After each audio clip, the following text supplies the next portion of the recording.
Within the entire Western Ghats of India, Uttara Kannada is currently the largest and the densest primary forest, having the biggest impact on India's monsoon. Every other forest in Maharashtra, Kerala, and Karnataka has either lost over 70% of its tree cover or has been severely fragmented in just the past 20 years. And these final remaining rainforests are directly slated for destruction in 2025 by four large infrastructure projects that threaten to destroy it forever. This may be the last call to protect the remaining primary rainforests of Western Ghats in the entire Indian subcontinent, where I explain the consequences for not just the locals of Uttara Kannada or the state of Karnataka, but for India, including the display of an action that takes less than a minute to execute to do whatever you possibly can.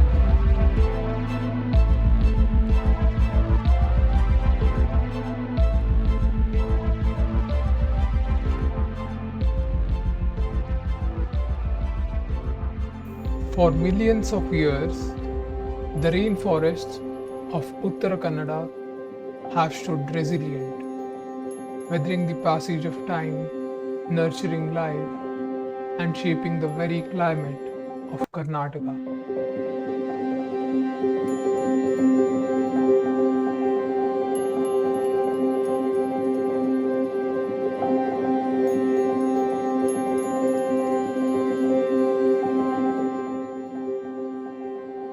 These forests, stretching across 8,021 square kilometers, form one of the last great strongholds of undisturbed wilderness.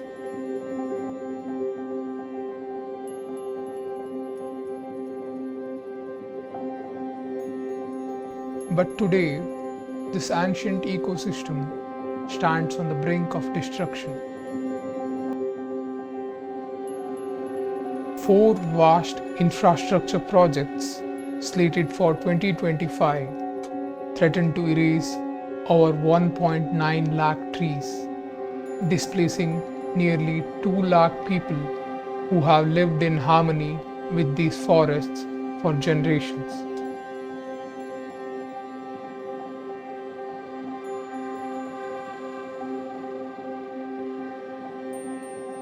This is not a warning about the future, it is happening right now, and the consequences will extend far beyond these forests.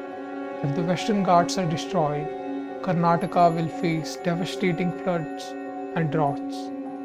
Northern India will experience extreme water shortages, a catastrophe in the making unless we act.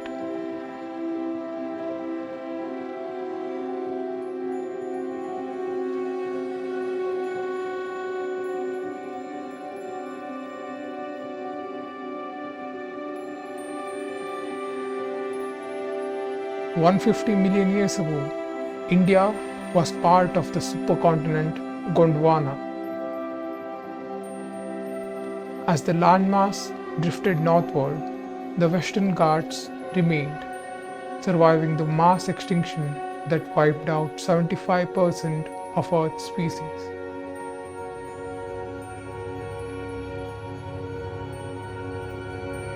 These forests are older than the Amazon, a relic of a time before human civilization.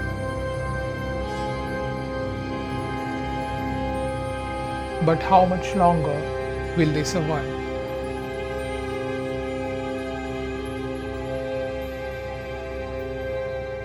For centuries, these forests endured, protected by indigenous communities, conservationists, and laws written to safeguard nature itself. But today, the last great wilderness of Karnataka is being carved apart.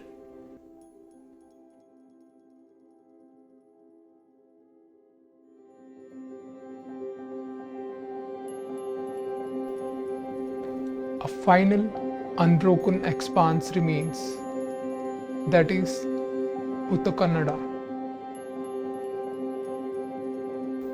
Few realize that Karnataka's coastal rainforests have already suffered a silent disaster. In just 2 decades, more than 7.2 million trees have been cut down. Ancient forests vanished, replaced by concrete, industry, and highways. And with them, the region's climate has changed. Rainfall has become unpredictable. Coastal erosion has accelerated. Local communities have been displaced.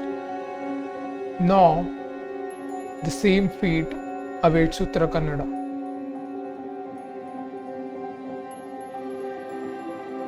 Dakshina Kannada lost 14,000 hectares of forest land, and Udupi has lost more than 11,000 hectares of forest land. Unlike Mangaluru and Udupi, Uttara Kannada has no large commercial ports. Its coastline remains unspoiled.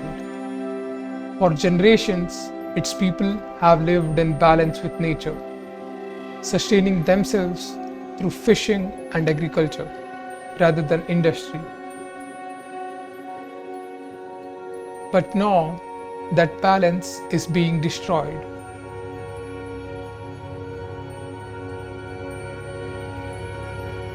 So what's at stake? The Western Ghats do more than store carbon or produce oxygen. They are the lungs of the monsoon system, cooling the air, forming clouds, and ensuring stable rainfall across Karnataka. Destroying 1.7 lakh trees in one sweep and endangering the next million within the decade will mean less evaporation, fewer clouds, less rain.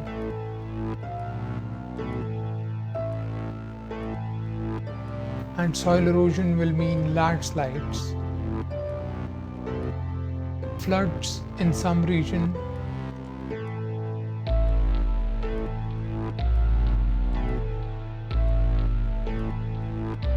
droughts in others.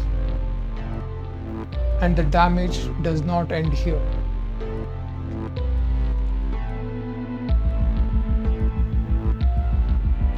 So what are these projects that will destroy Karnataka's climate?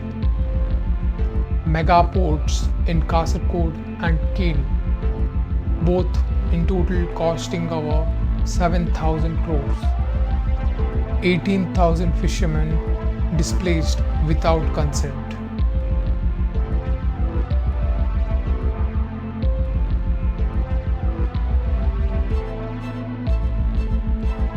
Villages being demolished overnight under police enforcement. Protesters silenced. Media openly being blocked.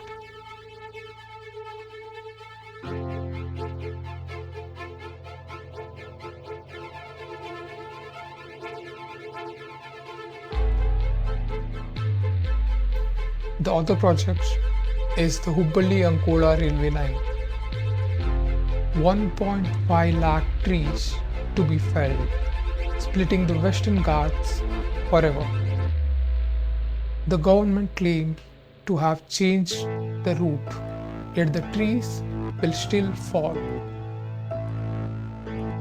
The Sharavati hydroelectric project, directly threatening the largest group of endangered lion-tailed macaques in India.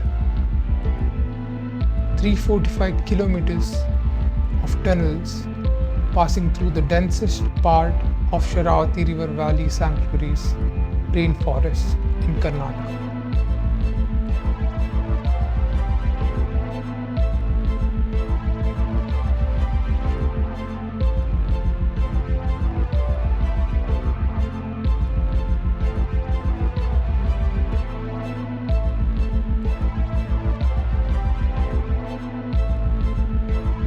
the expansion of the Kawa naval base, costing over 20,000 crores, and the expansion takes 11,300 acres of land, including 8,661 hectares of forest land.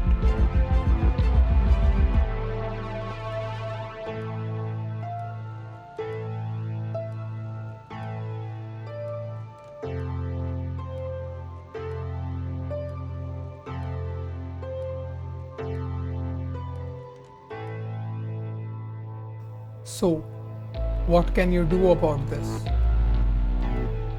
The final hearing for the largest commercial port in Honavar is on April 17, 2025, in the southern bench of Chennai. Meanwhile, the Sharavati project is in its final stages, requesting approval by the end of April 2025. For those who are still concerned about the economy, you should realize Uttara Kannada already contributes over 5,000 crores annually from the power projects alone, excluding the revenue from its agriculture, fishing, local businesses, small industries, goods and services, roads and railways, or the strategic advantages of housing India's largest naval base. But these projects have come at a massive cost.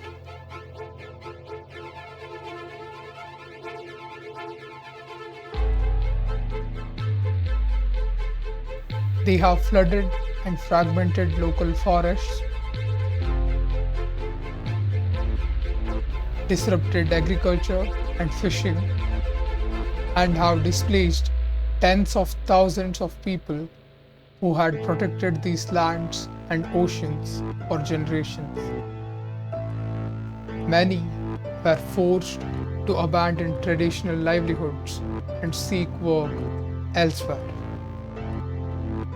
Yet the commercial ports in Kasaragod and Keni will demand new railroads, industries, housing, and expanded highways.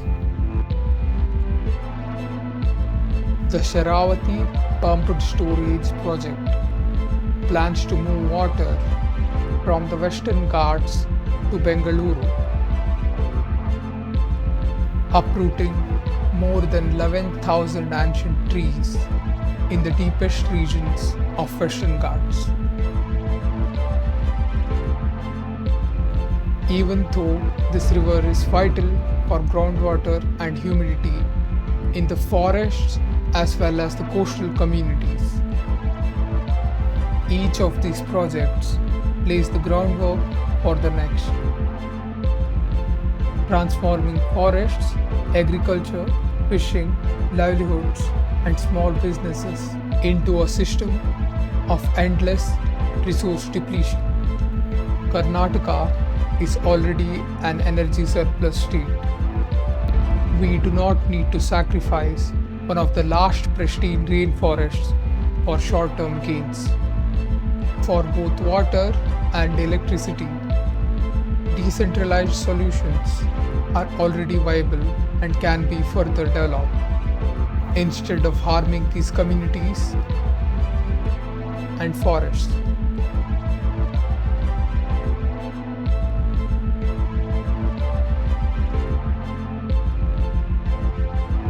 But both the environmental impact assessment reports or the cases in front of the National Green Tribunal fail to reflect these concerns or these solutions due to the lack of support for independent investigation, advocacy, and the access to information or insights. If you care about your climate, your water, and your rights, you can act.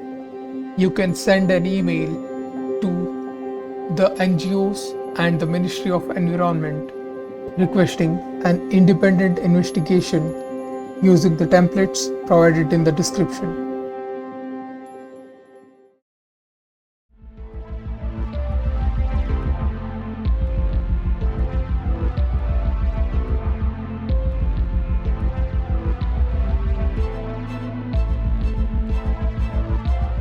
Sir ಮನೆ ಹೋಯ್ತು, ಮರ ಹೋಯ್ತು. ನಮ್ಮ ಅಜ್ಜಿ ಸಣ್ಣ ಇರುವಾಗ ಮರ ಹಾಕಿದ್ದು ಅದು ಬೆಳಿಲಿಕ್ಕೆ ಎಷ್ಟು ಕಷ್ಟ ಉಂಟು ಸರ್.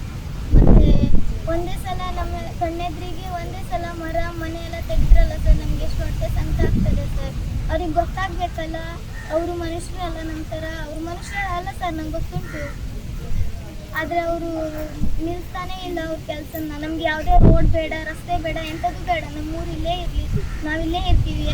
ಸುಖ ಇರಲಿ, ಕಷ್ಟ ಇರಲಿ ಸರ್, ನಾವೆಲ್ಲರೂ ಜೊತೆಗಿಟ್ಕೊಂಡು ಒಗ್ಗಟ್ಟಿನಿಂದ ಬಾಳ್ತೀವಿ ಅಂತೇಳಿ.